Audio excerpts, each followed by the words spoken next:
Hello all, good afternoon. Welcome and thank you for joining today's session. My name is Russ Whitchurch and I'm the Adobe Analytics Community Manager, so I help enable everyone from a community perspective. Today we are hosting the 5th edition of the Analytics Insider webinar series, which is on best customer segmentation strategies. Just to lay a few housekeeping rules, this is a live webinar, which is listen-only format, but it is very much intended to be interactive. Please type your questions into the chat pod at the side of the screen at any time, and myself and several others will be happy to help you there. The team will look to address as many questions as possible after the presentation, and we will follow up with you on any others we might not be able to get to immediately. We'll also be having a forum thread hosted in the community with a recording to this webinar, as well as an opportunity to ask follow-up questions. This session, as mentioned before, this session is being recorded, and a link to the recording will be sent out to everyone who registered, along with a link in the community. We will also have a closing poll at the end to get feedback on the usefulness of the session, as well as any suggestions you may have for further webinars. Our presenters today are Eric Matisoff, Data Science and Analytics Evangelist at Adobe, and Carolyn Sebasky, Senior Manager, Marketing Optimization at athenahealth. And now, to get things started, let me hand you over to Eric. Great. Thank you very much, Russ. Hello, everybody out there in the webinar world. Thank you for joining us on this Analytics Thursday for this Analytics Insider webinar. I'm super excited to be walking through a bunch of basics, capabilities, tips, tricks, best practices, all built around segmentation, dimensions, and then introduce our guest speaker coming to us straight out of athenahealth, Carolyn Sebasky. And Carolyn is going to be walking us through a number of different ways in which her company and her team have been leveraging some really powerful integrations that have empowered really powerful analyses as well as targeted personalizations. So, to give you just a few different reminders of other ways in which you can interact with me, interact with the analytics team, the product marketing team, and also Russ and the community team. So one of those ways is by heading on over to the Adobe Analytics YouTube channel. If you haven't been there before, we have over 100 different videos that are tied to either individual features, capabilities, releases, and even organized into really friendly training guides. The best part is you can also interact with the analytics team by commenting and asking questions there too. So it's just one of the many ways that you can get our attention and ask questions about what you're watching. It's also one of the couple of places that we host the recordings of these videos as well, or of these webinars. So if you're looking to go back in time, you don't have to buy a DeLorean. Instead, you can just slide on down to the webinars and you'll see a bunch of different recorded webinars over the past couple of years. In addition to the YouTube channel, I highly recommend heading on over to the Experience League. The Adobe Experience League is a great way to connect with experts within your field, within your industry, and within the analytics industry as a whole, as well as speak with it to the community, ask questions, and receive intelligently guided documentation to help you achieve what you're trying to do next when it comes to analytics and data-driven experiences. Within the Experience League is the Analytics Forum. You can access it simply by clicking on the question mark within Adobe Analytics and sliding down to Community, as you see in the screenshot, or you can head straight to it with that nice friendly Adobe.ly/Analytics Forum, all lowercase. Beware that all of these Adobe.lys are case sensitive. And if you don't happen to have them memorized, don't worry, we will be sharing out this video as well as the slides in that forum thread that Russ mentioned. Oh, by the way, in those community forums, you have the opportunity to interact with folks on the product team, folks in the community team, as well as ask questions of your peers, spark discussions, and even submit product ideas that the product team will begin to take value into our roadmap and backlog. So definitely be sure to interact with us there. Another way that you can interact with the Adobe team is, if you haven't heard, we are currently on tour. The Adobe Insider Tour has been going on all year. We've already hit a bunch of different towns, Columbus and Boston and San Francisco, and I'm trying to think, or LA. I'm trying to think of other towns that we've already hit. In addition, we're heading to Chicago and New York and Dallas and London and Sydney and Melbourne, and we've got a couple of towns that are just about to be added to that list as well. So keep an eye out. In order to sign up, head to adobe.ly/insider tour, capital I, capital T. Once again, those capitalizations are pretty important. And it's a great way for you to stay on top of the latest and greatest features. We also peel back a little bit of our roadmap so you can see what's coming soon to an Adobe Analytics near you. And then we also have some best practices. And last but not least, we're also taking the Adobe Analytics Idol competition on the road on this tour as well. So you have the opportunity to submit 2 tips that are Adobe Analytics related, and you have the chance to present them in front of your peers and get the chance to win prizes, including potentially a ticket to Adobe Summit, where you can present against a bunch of all the other winners across all of the other cities that we've held this competition. So moving right along, the way that you probably heard about this webinar was through our Analytics Insider newsletter. If you are not getting monthly newsletters, head on down to adobe.ly/analytics insider, capital A, capital I, in order to register there. And that's where not only will you get that monthly newsletter, you'll be informed of all sorts of great things happening within the analytics community here at Adobe. So with all of that aside, let's talk about some segmentation. First of all, I want to start with the basics. And granted, there are a lot of names that I see within our participant list that could talk about what a segment is with their eyes closed and their hands tied behind their back, probably even juggling, some fire clubs or something like that, all at the same time while telling me what a segment is. But then again, some of you may be relatively new to the analytics world. And for those of you, I welcome you to the community. And I also want to give you a little bit of a quick lesson in vocabulary. So what I've pulled up here is just a very, very basic looking analytics report. What kind of analytics report is it? Well, it's one that we've all seen before, an extended forecast of a particular city. That city is mine, New York. And so I'm looking at the 10-day weather forecast here, and you can see, first of all, well, it's about to get really hot. It's going to be in the 90s, it's going to be humid, it's going to be hot, and I will not be enjoying that weather while waiting for the train to come down on the subway platform. However, when I'm looking at this, I see more than just simply a weather forecast. I see a bunch of different analytics data points. First of all, on the right, I see a slew of metrics. Metrics like what the high is going to be, or what the low in the temperature is going to be, what the percentage of precipitation or the wind speed or humidity is likely to be. All of those are metrics. Then if we head over to the left, then we see our dimension. In this case, our dimension is the day of the week. So in addition to metrics and dimensions, across the top, we have a bunch of different cities, some of which I would like to be able to go to, like Hawaii. Others I am definitely going to be going to soon, which are Lehigh, and another one that is just simply fun to say, which is Kalamazoo. Across the top, those are our segments. And so you'll notice that when we have this, this report, it's going to look very similar to this analytics report that we have listed here as well, where we have an analysis workspace freeform table.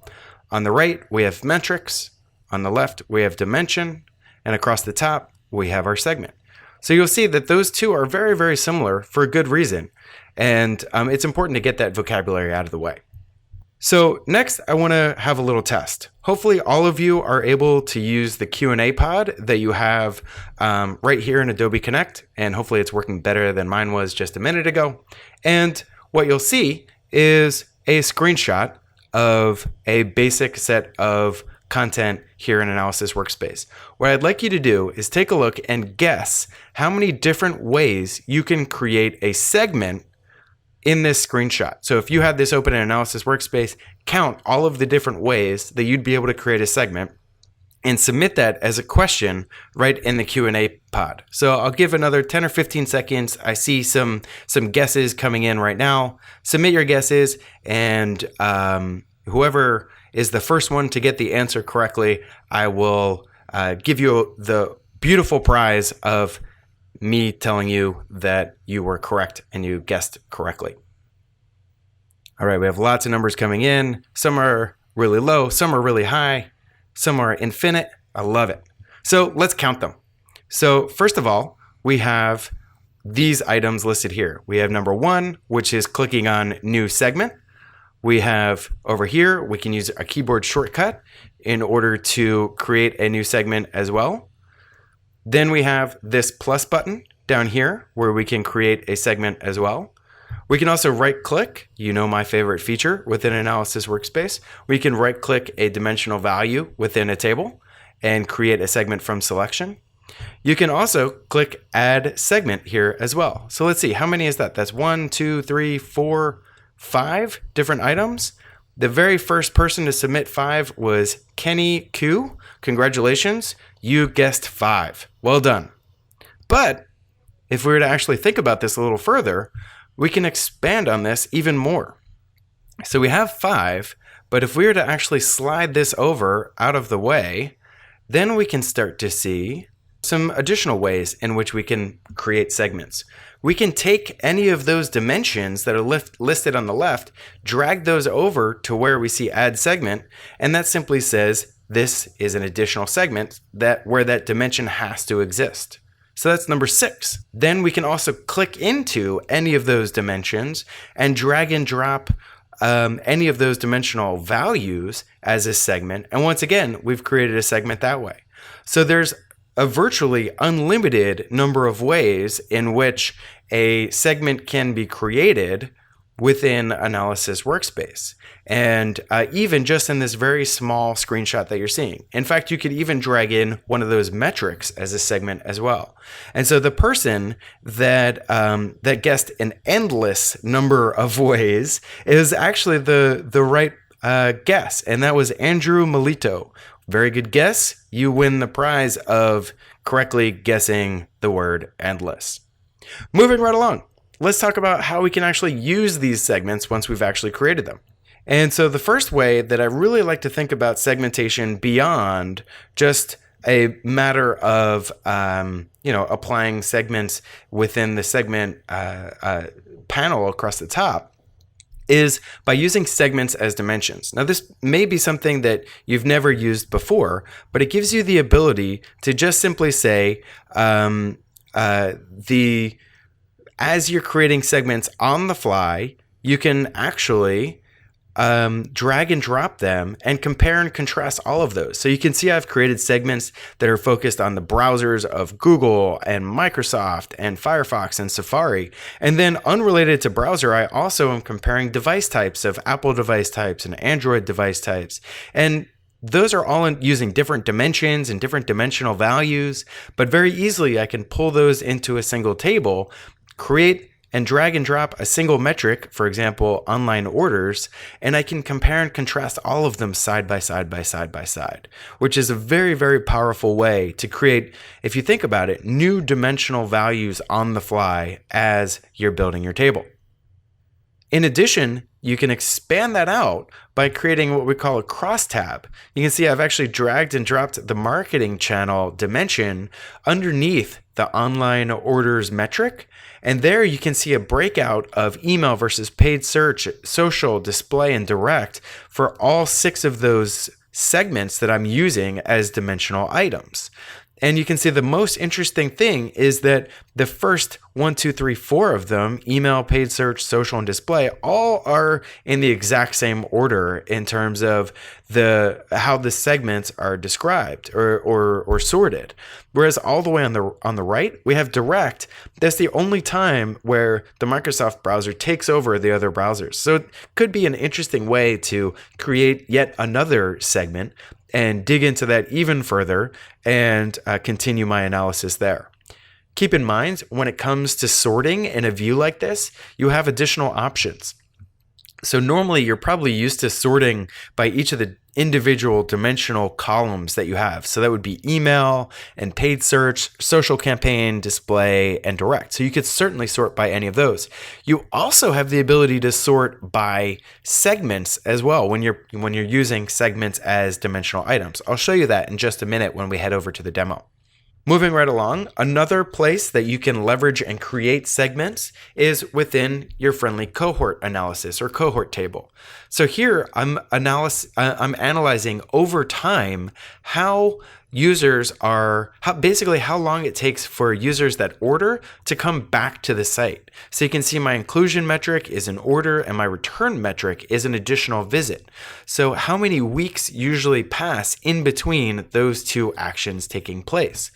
And if I find a particularly interesting cohort, like that week 4, for example, I can right-click any of these cells and just with that capability, create a segment from that selection. It's a really super fast way to build your segments and continue your analysis within your cohort tables. Next up, another way to create segments is using a fallout. A fallout is a great visualization used for really a prescriptive analysis. You can see in my screenshot here, I'm starting with all visits, what percentage of those go to the home page, and then purchase step 1, and then step 2, and then the thank you page. And if I see something particularly interesting along the way, I have the ability to do what I love to do in Analysis Workspace, right click and create a segment from there. I've actually seen some customers recently that have been able to accomplish this, not for their analysis in the fallout, but just to more quickly build segments that are using segmentation within Analysis Workspace. Okay, so in addition to fallout, you also have the ability to create segments based on flow. And so you can see here, I've got step 1, then step 2, then the thank you for purchase, and I can right click anywhere within the flow in order to create a segment for this particular path. I'll walk you through some gotchas and some things to consider that we should be thinking about when it comes to flow analysis and segmentation as well. Next up, we have histograms, and this is another place that histograms can or segments can be created. So here we have the ability to just simply drag in online orders as our value and see the number of online orders tied to each of the different number of times that those visitors have been created. So it's bucketed into distributions of orders or of users. So I'll walk you through that example as well. Then finally, when it comes to segmentation, there's a really powerful use case for a data science influenced set of features called segment comparison. So here you can see I've done a very simple comparison of mobile visits versus everyone else. And as soon as I hit build associated with that segment comparison, then all of my, we kick off 3 machine learning jobs where we're comparing metrics, dimensions, and segments tied to those 2 different segments that I'm comparing. So I can automatically see what are the top differentiators between those 2 segments.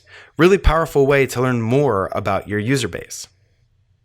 A couple of other ways that I've seen customers use segments and build segments are with a feature called customer attributes. This is your ability to import data coming from offline systems that are tied to an ID associated with a visitor. For example, a login ID or an email click-through ID or something along those lines. And the way that it works is you're just simply saying you're tying your online behaviors that's already being captured in Adobe Analytics, tied to campaigns and content, etc., all that behavior.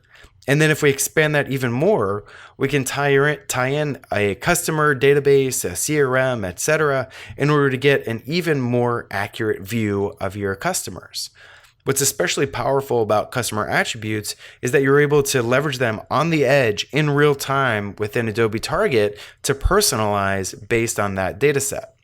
And the way that's done is through a feature that we call A for T for short, or Analytics for Target. That's where you have the ability to leverage Adobe Analytics data as reporting metrics within Adobe Target. And similarly, you can also use Adobe Analytics segments as your personalization options within Adobe Target. And there's one caveat that I want to point out there is that there can be a delay of up to 24 to 48 hours for that segment to be shared from analytics to target. I'm pointing that out specifically because I know Carolyn on the athenahealth team was working with that limitation and trying to figure out some ways around it. So next up, I'd like to actually share my screen so I can walk through a few of these different capabilities. All right, so I'm loading up Analysis Workspace here. And so you should already see my screen. And here within Analysis Workspace, you can see that I've got a bunch of different visualizations I've built out. First of all, here's that fallout that we were looking at earlier of home to step 1, step 2, purchase, and then finally thank you. Already we can right click and create a segment from this touch point that we pull up, and we can see proactively this information around sequential steps, where we know that it was this page, then eventually the purchase step 2, etc. And from there, we can choose to save that as a segment in order to analyze it further. We could even adjust the order of them, or finally add some qualifications within our segment. If we want to know that step 2 comes immediately after step 1, we have this ability to say within one page view. And now we guarantee that no other pages were viewed in between step 1 and step 2. We can also change, instead of within, we can think about after, where we can say, you know what, there had to be at least a week in between step 1 and step 2 within this segment. Really powerful way to take even more control of your segmentation capabilities. Now, we were talking earlier about different ways that we can create segments. We mentioned the obvious one of clicking the plus button or heading to components and creating a new segment.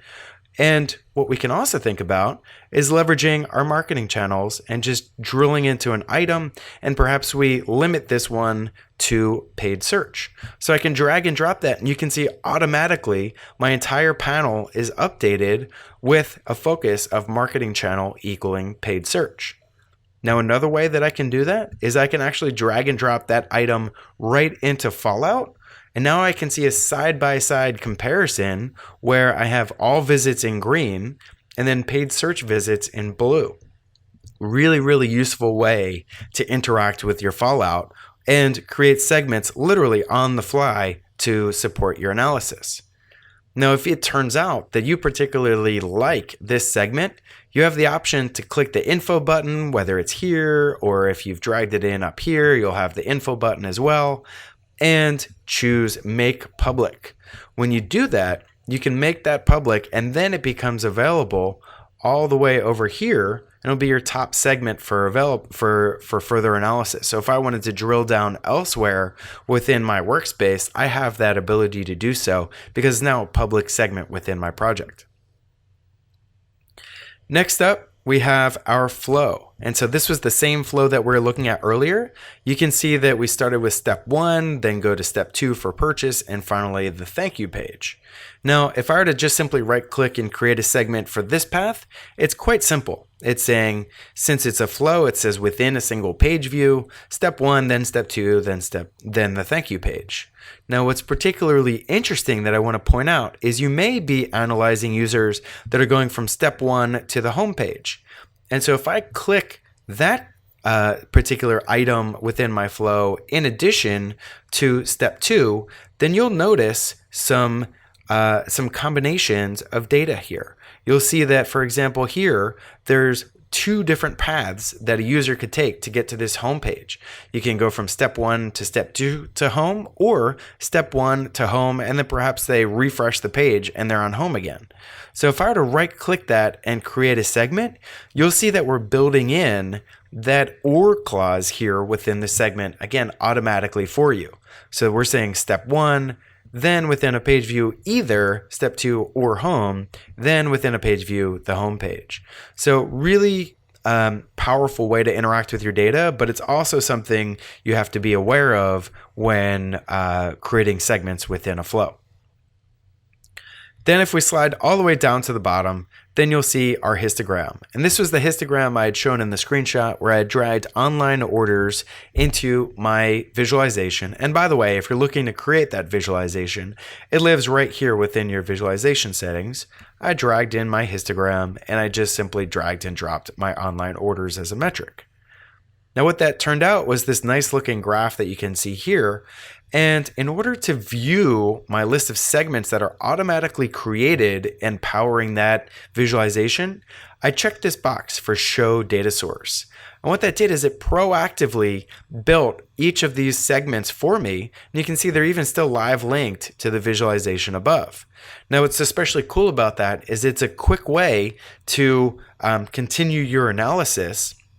If, for example, I recognize, wow, 70% of my visitors are making between 1 and 3 orders. And so I have the ability here to either edit that or I can make that public if I want to dig into it further.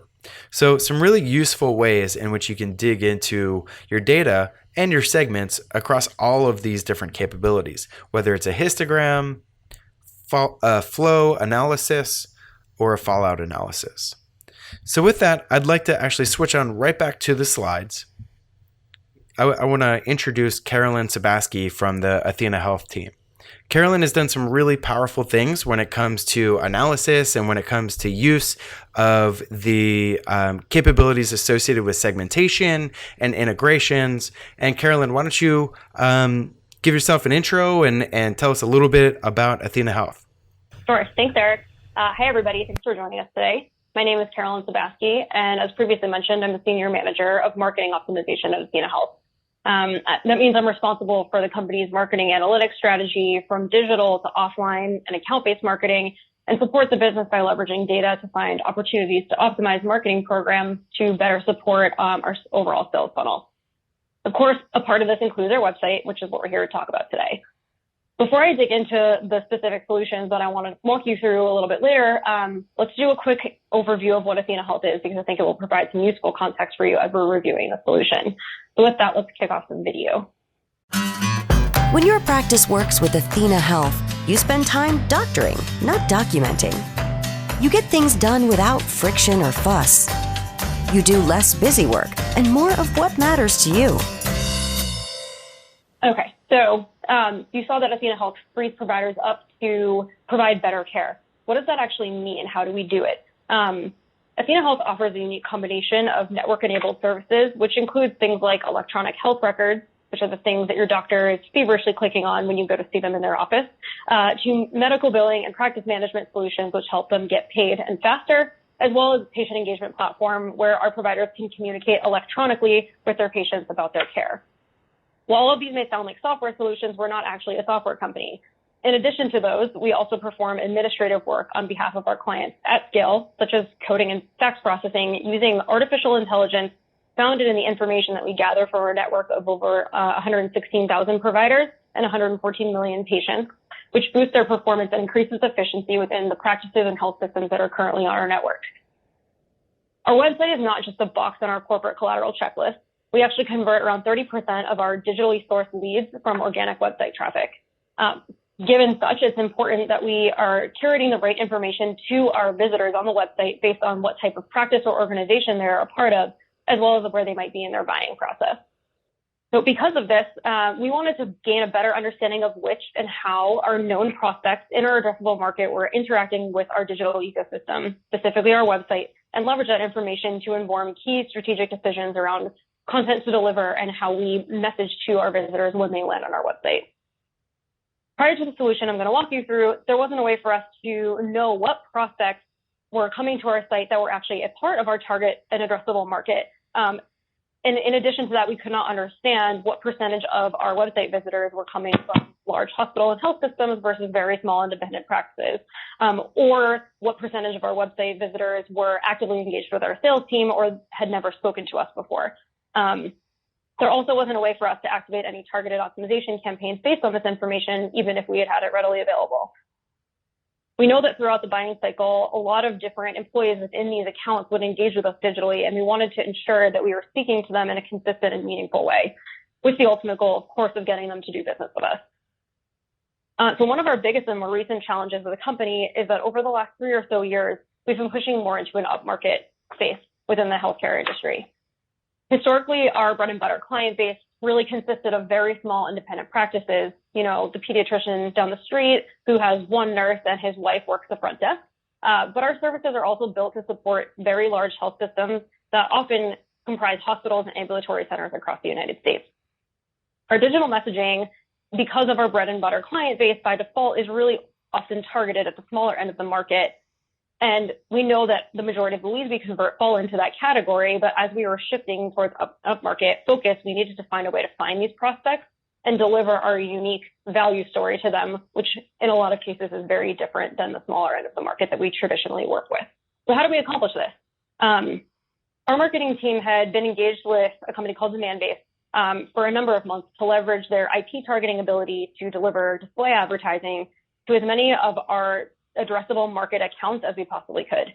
I then realized at some point in that relationship that Demandbase also offered a solution that would enable us to identify these accounts by IP address if they came to our website, and that we wouldn't just be able to get Demandbase's native dimensions like Fortune 1000 rank, state, employee count, and other things like that, but that we could also match all of these accounts to our first-party CRM data to bring in attributes that are most important to me for targeting purposes, like our internal sales segment and organization type and what stage in the pipeline those accounts actually might be in. We as a company have partnered with Search Discovery for over 4 years on our Adobe Target and Adobe Analytics implementations, so I naturally brought this to them to help me activate. Along the way, we also realized that there is an opportunity to leverage our Elopa CRM cookies to access known user information from our CRM to supplement this initiative and increase our understanding of our site visitor makeup.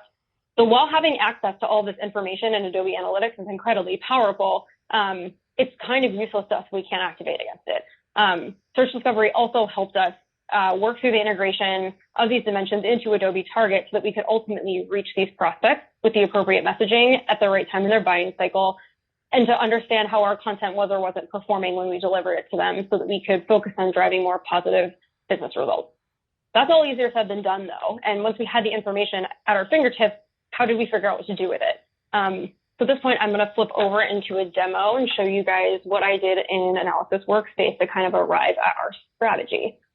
So here I have a workspace that I actually built to help me understand what our site makeup was within these new dimensions that were available to us and start really honing in on what we might be able to activate against. So in this top module here, what I did was trend these brand new demand-based delivered segments that's actually telling me how many unique visitors are coming to our website every month and what Athena defined internal sales segment they are a part of. Unsurprisingly to me a little bit, the highest volume is coming from 2 segments that are actually a much more upmarket in nature.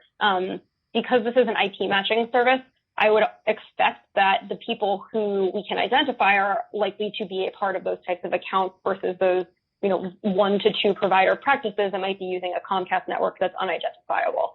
But this is good news for me because that means that now that we're trying to go after these upmarket accounts, we actually have a significant volume of them coming to us that we can personalize content to. One of the more interesting things I found when looking at this was that our third most visited segment is actually the small group segment, which is that 1 to 6 provider space as we define it internally. And I really expected this segment to actually have almost no volume on it because our match rates were so low with Demandbase. But of what we are able to match, there's actually a significant volume, which validates my former hypothesis of the majority of the traffic coming to our site actually likely being small in nature. So while we might not necessarily target these people because this is very likely to be our default content, it's validating for me to understand that there's a pretty significant volume of identified traffic coming from that segment as well. Once I understood that, I also really wanted to know, are these accounts already engaged with our sales team when they're coming to our website? Have they had a call with them and they're just doing their due diligence and more research online? Or are they coming to us very early in their buying cycle looking for more information, not having a good idea of what Athena does and what services we provide? So I used another new dimension that's being delivered through this integration, which is actually representative of our sales pipeline stage of all of these matched accounts. and found that the overwhelming majority of them are not actively engaged with our sales team, which is a huge opportunity for us to actually provide them content that increases awareness and favorability of the brand and starts to give them targeted content about what value we could uniquely add to their business based on our differentiated suite of services. I did a quick gut check within each of these pipeline statuses to make sure there wasn't a huge amount of variation between volume in pipeline stages across these segments and didn't see anything specifically concerning. I also looked at how many of these people are actually filling out forms when they come to our site and was happy to see that the overwhelming majority also is completing forms when they're in the non-active stage of our pipeline, because that means once that lead is submitted, sales has the opportunity to work it and they haven't been speaking to that account already. So from there, I also wanted to understand how that new segment of known traffic compares to our unknown traffic, so I could get a sense of what the overall volume was, and also gut check my segmentation. So I built 2 custom segments, one that is meant to isolate just activity that's identified by Demandbase, and then another one that is representative of unknown users, and make sure there was no crossover between the two using a Venn, which made me feel better about myself. And then I also wanted to see how those were trending over time to understand whether or not we were getting better at identifying traffic, whether it was flat or decreasing, and we should be concerned about our match rates or our ability to find these people online. I was happy to see that it is relatively flat and makes me feel like we have a big opportunity as a company to start really going after these known accounts and provide them content that's more evergreen than just a flash in the pan, because we'll be getting a significant amount of volume if we leave an experience live for a couple of months even. From there, I then needed to figure out, okay, so we know this % of our traffic is known, but if we're trying to go after the upmarket, what does that volume look like, and what are those people doing when they come to us? Where should we think about targeting them with content that would resonate with them specifically that's different from the smaller end of our market? So I built a quick pages report, but also wanted to isolate that pages report based on sort of this segment as defined internally as upmarket. And so I created a custom segment that I'll show you right now, where I essentially said, okay, number one, I only care about identified traffic as seen from the Demandbase integration. So the account ID is a custom variable. I wanted to make sure it exists. And I also wanted to make sure that it's not a default value that Demandbase provides back to us when they can't actually match that visitor. I then said, I only care about these 5 subsegments that are being delivered through this implementation. The other 2 or 3 are not relevant for this population. I would never want to target them with the type of content I'm thinking about. And then I also wanted to isolate it to the top of our pipeline. So we frequently try to increase awareness and favorability and convert prospects who are either minimally engaged with our sales team or have never talked to us before. And so this component right here is just limiting to the statuses at the top of our pipeline. I also made this an Experience Cloud audience because I wanted to deliver this to Adobe Target for activation, which, as Eric mentioned before, was a challenge for us, but I'll get to that later. Going back into the workspace, when I looked at the pages report, it became clear to me that the homepage was our opportunity, at least to start. More than half of the traffic that exists within this segment is coming to our homepage. Not particularly surprising, but again, a good thing to gut check in terms of scale before you execute a personalization strategy such as this one. So with that, I had a plan, and we were ready to think about activating in Target. We'll jump back into the slides. Now that we had that information available to us, we had a segment that we wanted to target. What kind of content were we going to give them? You see on the left here a screenshot of what our homepage hero looked like at the time that we ran this experience. It was a really targeted at the small end of the market. It's a provider in the point of care with a small child. It really appeals to those doctors of really small practices who barely have time to eat dinner at night, let alone care for their patients well. They're just trying to get paid. As you saw in the free up video, this is a big value driver for our company. This resonates with that market. We also offer them the opportunity to view a demo, but not without giving us their information and logging a lead for sales. And this works for us for that small end of the market, but it's not the way we'd want to position the company to those larger hospitals and health systems. So we recreated the homepage hero and did a takeover for this experience where we completely changed the imagery, the messaging, and the call to action. The image you're seeing here is of a hospital, would be kind of alienating to a smaller provider practice. And we changed the messaging and the value driver. We changed the tagline, which is very specific to 24-hour hospitals and healthcare destinations, and changed the call to action from a gated demo video to actually a click to learn more. We have a lot more to say to this market and explain what our unique value to them is. And we wanted them to consume more content to get a better feeling for how we might be able to service them, rather than just trying to get them to watch a video and pass that lead over to sales. And so we drove them to additional content that we thought was relevant. And given the way we were now able to target, felt really confident that we were presenting this content to the right visitors at the right time. That's not to say that all of this went off without a hitch. So as I mentioned before, I delivered the segment to Target, and we expected that, a visitor could come to the site, they would qualify for the segment per the demand-based definition, and they would immediately receive the experience. That turned out to not be the case. The volume we were seeing in the Adobe Analytics segment was significantly more than what we were seeing in the Target experience when we looked at the numbers in Target, and finally figured out that it was because of that delay Eric mentioned earlier. Because of that, we needed to work with search discovery to replicate the dimensions that we were using in Adobe Analytics directly within Target so that we could activate against users who were coming to the site for the first time, which unfortunately for us is the overwhelming majority of our traffic. We don't get a ton of repeat visitors, so it's really critical that we're able to target them with the right content on first page land, if at all possible. Another thing to remember if you're going to go down the path of trying to identify a known visitor population is that you're going to have a pretty significant volume of anonymous traffic. For us, it's relatively high, but it's a good way for us to understand what percentage of our visitors should receive sort of a default experience versus, by process of elimination, hierarchically ranking all of the other experiences that we'd want to target as subsegments. In addition to that, when you're employing a solution that leverages similar information but from different data sources, in this case, Demandbase and Eloqua, you're going to see some conflict sometimes. Demandbase might have matched an IP address to an account that we've told them we think is a national health system, but a previously converted user may come back to the site and appear to us as a group, for example. You need to decide hierarchically which one trumps the other, which one you trust more. And in our case, of course, our first-party cookie is more reliable to us than a third-party IP matching service. And so when we build complex segments, we need to take that into consideration.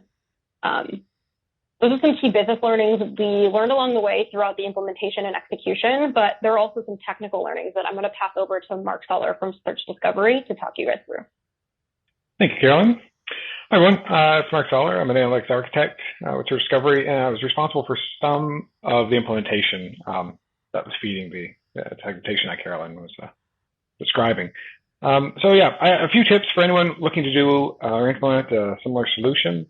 This solution was pretty big. There was a lot of different moving parts. We used same classifications and data connectors, context data variables, and a lot of different things. But to hone in on the tips I'd like to give, they're around some of the API calls that we were making. And so more specifically and mainly around like those landing page hits. So how did we identify as many users as we could on those initial landing pages so that we could target content to them if applicable, and do that without sacrificing site performance and doing it cost effectively, doing it accurately, and getting the data back in time for Target to be able to use it or to send it to analytics because we're feeding multiple systems.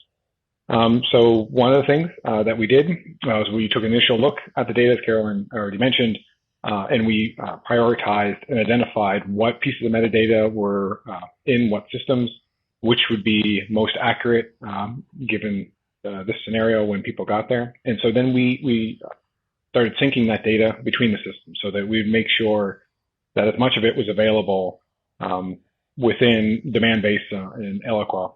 That's largely where that data ended up going. And that gives us the ability to make fewer API calls. So we didn't have to go as deep into the Eloqua database to get some of the data. And we didn't have to make API calls to like Salesforce to get a lot of it. We also leveraged asynchronous API calls so that we didn't sacrifice page performance. That did give us a little bit of a trade-off on getting the data back in time for Target to use it on that initial page load. But to buffer against that, we would also leverage browser storage. So we used local storage, session storage, and cookies effectively to store that information, that metadata, so that subsequent pages throughout their visit or return visits would have the data available to them that we needed, so that we wouldn't have to make as many API calls in future visits. Those are basically the tips that I just want to convey today. Thanks. Thanks, Mark. So I'll round this up with next steps. What are we going to do now that we have this capability internally? We have actually a large-scale website redesign forthcoming, and as part of that redesign, one of the strategies is to actually employ explicit personalization for the first time.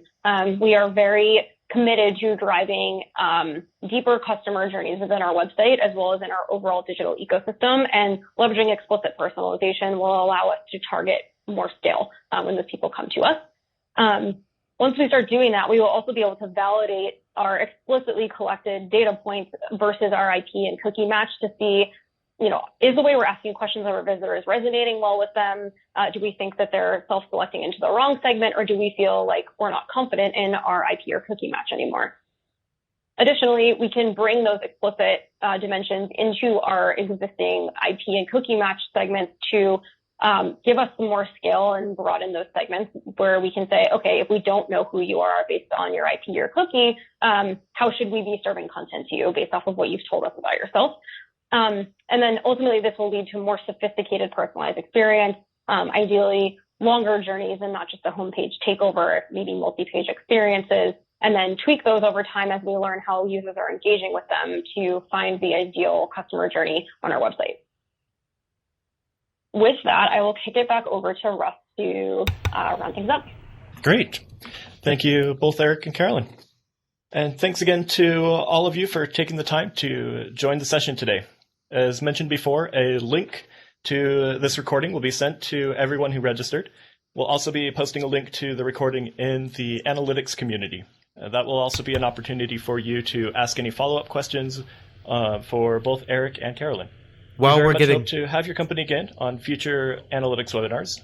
The next session will be on September 6th, where we will cover ad hoc analysis migration to Analysis Workspace. Finally, if you can take a moment to complete the poll that is now on screen, that would really be very much appreciated. Thanks again, and have a great day. Thank you, Russ and Carolyn and Mark and the whole team.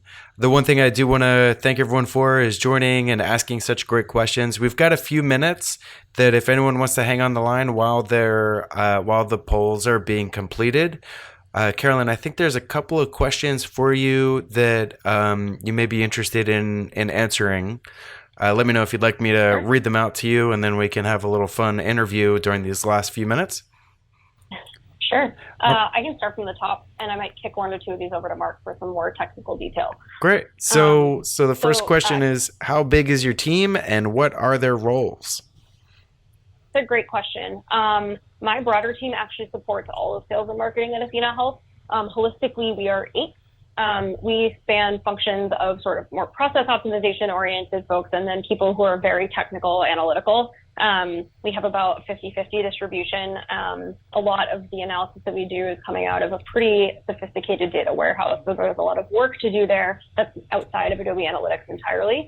But we also have a web team at athenahealth that is a product management team that has a testing and personalization function within it. So I partner very closely with them to help them understand where the opportunities are to deliver these experiences, and then they kind of take it and run with it, and it's a symbiotic relationship. Great. The next question that we had is, what was the best way, or what was the way in which you incorporated Eloqua and Salesforce into your Adobe Analytics data set? And this may be one that Mark will ask you to join too, but Carolyn, I'll let you kick things off. Yeah, I'll defer to Mark on the specific technical details, but give you a kind of high level. So we decided to actually leverage an Eloqua cookie that we could capture on our site to then do a web lookup. We created a view within Eloqua that had all of the dimensions and fields that we would want to collect from that lookup. And then Mark was able to build out the capability to pull that into the UI. We initially took a Saint approach that worked, but I think would have been very difficult to maintain. And But Mark can talk a little bit about how we got there and what the hiccups were along the way. Sure. Yeah, no, that's completely accurate. I'm not sure if the question was more around a larger integration between Salesforce and Eloqua. There can be can be a lot of complex data, but in this case, we most of the data was transferred over to Eloqua on the back end, so we had a lot of the Salesforce data available to us in Eloqua lookups, and we set up some views so that within Eloqua so that they would only show us the data that we needed to capture and any of the API requests that we made, and then we leveraged those data lookup tables, as Carolyn mentioned, to pull that data back. Great. And then here's, I think, a good follow-up question for you, Mark. Let's see. So do you see any issues with visitors using incognito mode since you are using local storage within a browser? Right. Yeah. So it's a great question. I was starting to type out an answer. So potentially, there's an issue there. But we test that local storage is even available before we start to. Old browsers don't have that available, and essentially we store data there, and we go to that first. And so if we're able to detect the data that we put there, so either a user identifier or a piece of metadata. And we use session storage as well because some of the data we expect to potentially change session to session. So, we just look for that data. If it's not there, then we go and start the API call. So it's just our first go-to. Great. We're not relying on it that heavily. Awesome. Well, thank you so much, Mark. Thank you so much, Carolyn and Russ and the whole team here at Adobe. We really appreciate all the attendees asking questions and staying engaged. And we'll see you in a few weeks for our next webinar.